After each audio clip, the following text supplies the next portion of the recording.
I respectfully move that in view of its constitutional infirmities and questions on the jurisdiction and authority of the 20th Congress, the verified impeachment complaint against Vice President Sara Zimmerman Duterte be dismissed.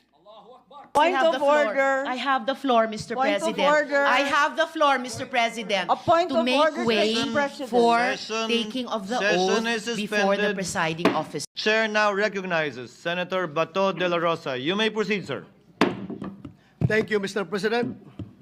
Mr. President, esteemed colleagues, ladies and gentlemen, imagine a house, Mr. President, an unfinished one that is still being built. Where do we begin? Of course, with solid foundations, a level ground, as well as an honest blueprint. Hindi pwede ang mga shortcut. Hindi pwedeng madaliin. Kung babaliwalain ng mga architects at mga engineers ang mga basic requirements, hindi magiging matibay ang itatayong bahay. Maaari itong magdulot ng panganib, hindi lamang sa mga maninirahan dito, kundi maging sa ibang mga kabahayan sa paligid nito. If any of us happen to discover that the house we were living in was structurally unsound, we would likely scramble to have it retrofitted. We would probably file cases in anger against developers. I doubt any of us would simply shrug our shoulders, saying, andito na tayo hayaan na lang. Now, imagine a house of representatives that built and filed the impeachment complaints against Vice President Sara Zimmerman Duterte. Trabahong inupuan sa simula. At noong papalapit na ang deadline, biglang naging buzzer beater. Mabilisang pinasa sa atin at ngayon tayo naman ang pinipilit at minamadali. Pinapagalitan pa nga, that is your sworn duty. Tama na ang pamumulutika. This is undue delay. Sandali. Bakit kaya sa pagkakataon at pangyayaring ito, tila madali lang para sa atin ang sabihin, andito na tayo Andyan na nga Mr. President, the House of Representatives are of the belief that they have built a solid case against Vice President Sara Zimmerman Duterte, prompting them to file an impeachment case. But how sound are the foundations of this impeachment case filed against the Vice President? Kagaya po ng konstruksyon ng isang bahay, ang proseso ng impeachment ay kinakailangan na nakatungtong sa isang solidong pundasyon. Ibig sabihin, ang mga arkitekto na pasimuno nito ay may tungkulin na tiyakin na may tatayuan ang kanilang mga akusasyon. Ngunit, ang impeachment ay isang proseso na hindi nakasalalay lamang sa mga arkitekto o mga instigador nito. Sa totoo lang, pinakamadali ang naging gampanin ng HOR sa proseso ng impeachment. Yun ay ang pagbubuo ng mga akusasyon, Mr. President, kahit sino po ay maaring magparatang kung kanino man. Sa bahagi naman po natin, ang pinakamahirap, ang paghusga, ang paggawad ng isang hatol na makatarungan at katanggap-tanggap. Anuman ang nakatuntong sa mahinang pundasyon ay laging may panganib na gumuho. Kung ang isang impeachment case ay minadali at nakasandig sa paghihiganti at pamumulitika, ay maihalin tulad sa isang istrukturang itinayo sa gilid ng bangin. Bagamat tungkulin o obligasyon natin sa Senado na mag-convene bilang impeachment court, responsibilidad din natin na maging mapanuri at critical sa impeachment complaint na ipinasa rito sa ating bulwagan. As I usher in my 6th year in the Senate, my 39th year in public service, Mr. President, I can say I have gotten better at spotting irony. What we refuse to let happen to our houses, we seem to have allowed our House of Representatives to do in broad daylight, right under our noses, and at the expense of our institution's esteemed reputation. With this, Mr. President, my dear colleagues, allow me to express my serious concerns surrounding the constitutionally unsound foundation of the articles of impeachment that the Senate is set to tackle. Article 11, Section 3, Paragraph 2 of the 1987 Philippine Constitution provides that a verified complaint for impeachment may be filed by any member of the House of Representatives or by any citizen upon a resolution of endorsement by any member thereof, which shall be included in the order of business within 10 session days and referred to the proper committee within 3 session days thereafter, keeping in mind the aforementioned constitutional provision. Recall that on December 2, 2024, the first impeachment complaint against Vice President Duterte was filed before the Secretary General of the House of Representatives.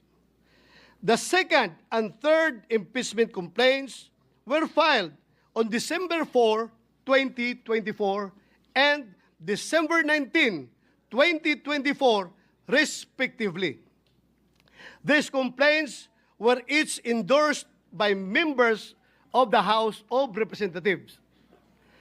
While the Constitution requires that a complaint for impeachment must be included in the order of business within 10 session days, the House of Representatives rules of procedure in impeachment proceedings require the Secretary General to immediately refer the complaints to the Speaker. Despite this, no action was ever taken by the House on the 3 impeachment complaints filed. Hindi po ito simpleng pagkalimot, Mr. President. Ito po ay tahasang pagsantabi ng kanilang internal rules at constitutional provision. Sinadya po nila na baliwalain ang konstitusyon. Maliwanag po ito sa mga naging panayam kay House Secretary General Velasco. In media interviews, the Secretary General publicly disclosed that the members of the majority of the House of Representatives asked him to withhold the transmittal of the impeachment complaints to the Speaker. Their goal then was to give themselves more time to decide whether or not to file another impeachment complaint. Pinaghintay po ng mayorya ng House of Representatives ang 3 impeachment complaint. May ganyan po ba silang kapangyarihan? Tila po, ito ay matatawag na grave abuse of discretion. Then, on February 5, 2025, more than 2 months after the first impeachment complaint was filed, the House of Representatives took the fast-track route according to Secretary General Velasco. Kung ang 3 naunang impeachment complaint ay pinadaan sa EDSA, mukhang sa Skyway po ang piniling landas ng House para sa pang-apat na impeachment complaint para maiuwi ito sa Senado. With less than an hour before the close of session of that day, the House of Representatives transmitted to the Senate a verified complaint for impeachment against Vice President Sara Z. Duterte, purportedly signed by 215 members of the House of Representatives. My honored colleagues, had the House complied with their own rules and the Constitution, the three previous impeachment complaints would have been referred to the appropriate committee by the time the present impeachment complaint was filed and sponsored by the members of the House of Representatives. In other words, Your Honors, the intentional inaction of the House of Representatives allowed its members to purportedly circumvent the one-year ban enshrined in Article 11, Section 3, Paragraph 5 of the Constitution. Given the glaring circumvention of the Constitution, should we allow impeachment complaints which are constitutionally infirm to be heard and tried by this body? Kung defective po ang foundation ng impeachment complaint, marirepair o marirehabilitate ba ito ng pag-convene ng impeachment court? Hindi po ba mawawala ng saysay ang pag-convene ng Senate as an impeachment court kung malinaw na labag sa konstitusyon ang nais nating itayo? Kaya ang impeachment ay isang sensitibong proseso. Sa pagsampa pa lamang nito, binabato na agad ang akusado ng putik na kahit maakwit ay tila habang buhay ng nakamansa sa kanyang pagkatao. Pagkatapos ng impeachment, anuman ang magiging hatol, the damage done to the reputation of the accused will forever be irreparable. He or she will never be the same again. Some of the members of this august body may not agree with me and may take a different view as to whether the one-year ban has been violated by the House of Representatives. To settle this issue, the separate opinion of Chief Justice Renato Espuno in Francisco versus House of Representatives provides this body a direction on the course of action that we may take when confronted with the same issue I laid down. Former Chief Justice Puno said that before the Senate is convened as an impeachment court, the Senate, which has primary jurisdiction over the case, can already decide the question on whether the one-year ban has been violated or not. That is why, insisting ako na ma-deliver ito before we convene as an impeachment court. Hindi po natin kailangang hintaying magbagong anyo ang Senado at maging isang ganap na impeachment court. Ngayon pa lamang ay maaari na nating pagdesisyonan ito. Sumunod ba sa saligang batas at sa internal rules ng mababang kapulungan ang impeachment complaint na kanilang ipinasa dito sa Senado? Nasa Senado po ang pagkakataon upang magwasto. Kung minadali ng isuar ang impeachment complaint, bakit kailangan natin itong tumbasan ng kaparihong kawalang pagpapahalaga sa tamang proseso? Madalas po natin sabihin, dito sa ating kapulungan, we are men and women of rules. Manatili po tayong ganon, malayo mula sa ingay at impluensya ng kung sino mang may mga personal na interes at pakinabang sa pagmamadaling ipinipilit sa atin. Mr. President, the inaction of the House of Representatives resulted not only in a possible violation of the Constitution, but in another justiciable controversy. It is worthy to note that its new Congress, empowered by a fresh electoral mandate in both the House of Representatives and the Senate, is not bound by the legislative actions of its predecessors. Hindi po natin maaring pilitin ang mga papalit sa atin sa future Congresses na ipagpatuloy ang anumang ating nasimulan. Sabi nga po ni President Chis Escudero kahapon, the Congress cannot pass an irrepealable law. Lahat ay pwedeng baguhin at galawin ng mga sumusunod na mahahalal sa Kongreso. Maari pong hindi sila gumalaw at hayaan lamang na nakatiwangwang ang anumang proceeding na sinisimulan ng mga nauna. When the fourth impeachment complaint was submitted, the 19th Congress was teetering on the brink of a long slumber. The Senate is now being urged to convene with only 2 session days, 20 days remaining before the 19th Congress closes. Hindi man po ako abogado, alam ko pong walang kaso, mapasibil, administrative o kriminal na dinidinig sa loob lamang ng isang buwan. Naghihingalo na po ang buhay ng 19th Congress. Bakit po natin ipipilit pa kung ang pintuan ng 20th Congress ay malapit nang magbukas?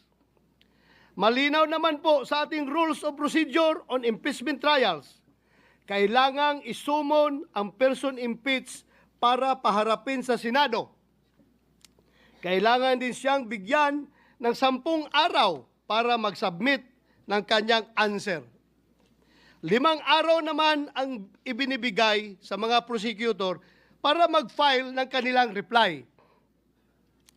Kaya po, kahit mag-convene ng impeachment court, bukas, summon at pagtanggap lamang sa pleadings ang kayang magawa ng 19th Congress.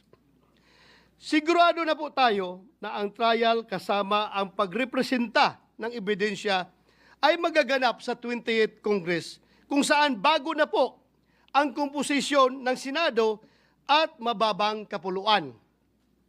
Because of the change in members, questions are being raised on the jurisdiction of the 20th Congress to carry on with an impeachment trial commenced in the previous Congress. Should the 19th Congress convene an impeachment court, what assurance exists that the 20th Congress would continue the trial? Without such assurance, any efforts by the 19th Congress would constitute a significant waste of government resources. Even the authority of the House of Representatives to continue prosecuting is being questioned since the said complaint was filed by a House of a different composition. In fact, some of those who signed the complaint failed to secure a seat in Congress in the recently concluded elections. Mukhang kailangan po natin ng positive act from the 20th Congress House of Representatives na kanilang itutuloy ang impeachment complaint na ginawa ng 19th Congress House of Representatives. Mr. President, the constitutionally given power and mandate of the Senate to try and decide all cases of impeachment is an immense responsibility that must be exercised in good faith, with sincere intention to fulfill a solemn oath, not with haste, but with careful circumspection, mindful of both the political and legal nature of the exercise. Ang impeachment ay isang proseso na hindi lamang mag-aalis sa pwesto ng isang mataas na opisyal ng pamahalaan. Ito ay isang armas laban sa sinuman na hindi umaayon sa kagustuhan at mga interes ng mga kaaway sa politika. Ito ay apoy na hindi lamang nakapapasok, kundi may kakayahan na tupukin at sunugin hindi lamang ang isang bahay, kundi isang buong komunidad. Mapanganib ang impeachment sa kamay ng mga mapagsamantala. Inilalagay ang impeachment para protektahan ang taong bayan, hindi isakdal at hiyain ang kumakatawan sa kanila. In the 2012 case of Chief Justice Renato C. Corona versus Senate of the Philippines, the Supreme Court declared impeachment, described as the most formidable weapon in the arsenal of democracy, was foreseen as creating divisions, partialities, and enmities, or highlighting pre-existing factions with the greatest danger that the decision will be regulated more by the comparative strength of parties than by the real demonstrations of innocence or guilt. The House of Representatives, in transmitting the articles of impeachment to the Senate at the last hour and after refusing to act for over 2 months on 3 previously filed complaints pending with the House Secretary General, has instead placed the Senate in a tight and impaired position where any decision, action, or inaction on its part will be put into question. An acquittal, conviction, or even the propriety of proceeding with trial will be hounded not only by legal or constitutional questions, but by accusations of extreme bias, partiality, and lack of sufficient deliberation. Lagi kong sinasabi, Mr. President, hindi ako abogado. Nevertheless, this cannot disqualify me from speaking against possible constitutional blunders. Hindi kailangan maging engineer para masabi ng isang tao na unlivable at hindi ligtas ang isang bahay o building. Alam nyo, alam natin, kung kailan matibay at pulido ang pagkakagawa, katulad ng isang bahay na bato. Alam din natin kung kailan hindi.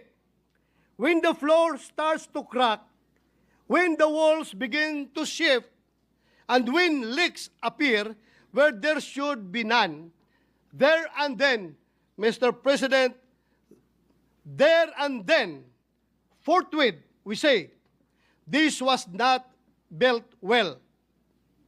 Gayon din sana sa impeachment case na ito. The cracks and holes have begun to show. Alam nating may mga tanong na hindi pa nasasagot, lalo na patungkol sa constitutional soundness ng nasabing impeachment complaint. It is my humble opinion then, Mr. President, that with this knowledge must come swift and intelligent action. Kung gaano natin kabilis i-condemn at ipagiba ang mga strukturang hindi ginawa ng maayos, ganon din dapat tayo kabilis umaksyon kung ang nalalagay sa alanganin ay ang ating konstitusyon.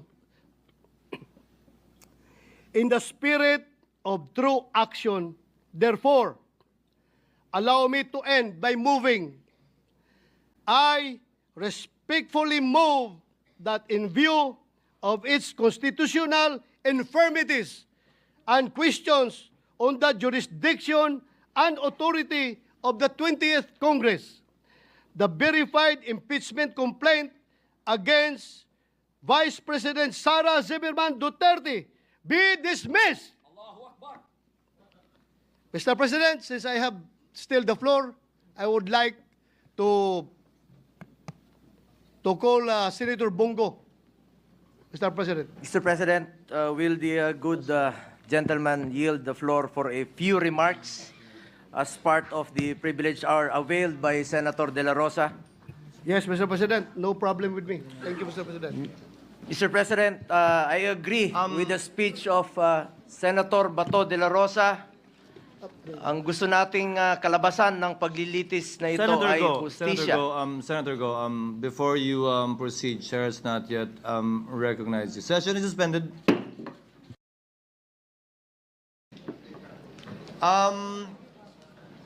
Chair would like to first state the parliamentary situation.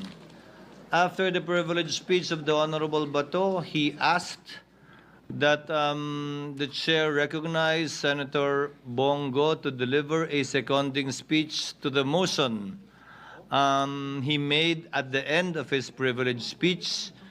The chair has not yet acted on that motion and has not yet recognized Senator Go.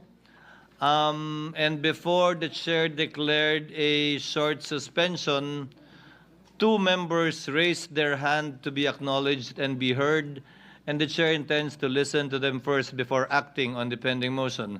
Senator Ontiveros first, and then Senator Villanueva. You may proceed, ma'am. Maraming salamat po, Mr. President.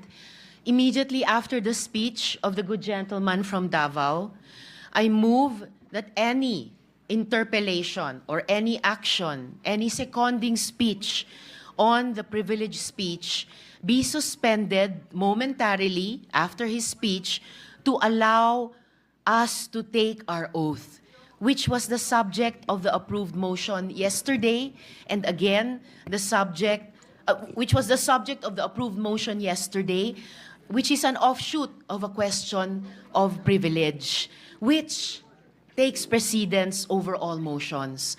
So I restate my motion, Mr. President, to momentarily suspend any action, whether interpellation or seconding speech, on the privileged speech of the good gentleman from Davao, para sa wakas bigyang daan yung inaprubahan nating motion kahapon na manumpa na po kaming I still Point have of the floor. order. I have the floor, Mr. Point of President. order. I have the floor, Mr. President, A point to of make order, way Mr. President. for Session- taking of the session oath is before the suspended. presiding officer. What is the point of order of Senator Marcos? Yes, thank you very much, Mr. President. And I'd just like to reiterate that I wasn't being rude, but simply recognizing the fact that the point of order takes precedence over all other motions. Also, that there is, in fact, a motion already pending on the floor, already acknowledged as well by our majority leader, which requires a vote. Duly noted, but the chair has not yet acted on the motion and there has been no objection as of yet. We will address the motion of Senator Bato, as the chair said earlier, after we hear from Senator Villanueva now. With all due respect, Senate President, the Deputy Minority Leader is proposing yet another motion on top of the pending motion. The chair That will is not- not allowed. The chair has not yet acted on that motion and will not yet so act on that motion. And will